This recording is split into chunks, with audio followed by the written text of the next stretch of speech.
አሜን በውስጥ ብርሃን ይብራ አሜን አሜን የንጋት ብርሃን ያ ማለት የመንፈስ አሜን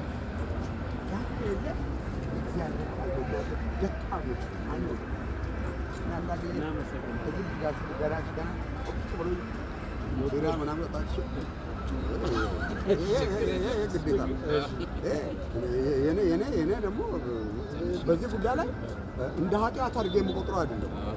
አንደበቴ አባባ ነው።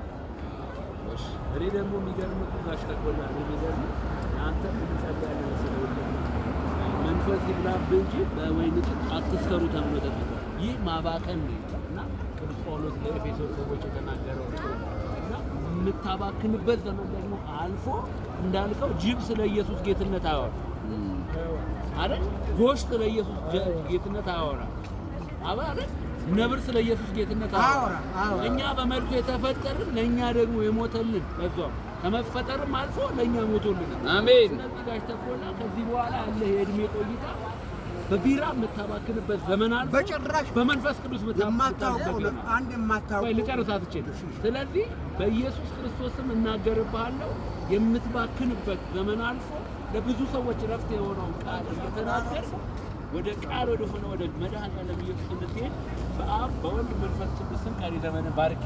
አሜን አሜን ነው ጋሽ ተቆላ እግዚአብሔር ይባርክ።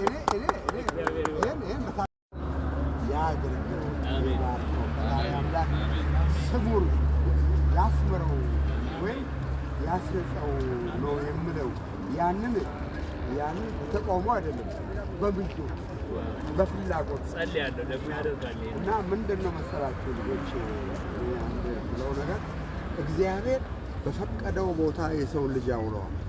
እውነት ነው። እኔ ጧት ተነስቼ እግዚአብሔርን የምነግረው ነገር አላቸው። እሱ አይነገርም፣ ብቻቸው የምናወራ ጉዳይ ነው መስላል ብቻ ዋቴቨር ኢት ኢዝ የሃይማኖት ጭቅጭቅ አለ። መንፈሳዊ ህይወት ነው። የሰው ልጅ ከእግዚአብሔር ጋር የሚገናኝበት የሰው ልጅ ከእግዚአብሔር ጋር የሚታረቅበት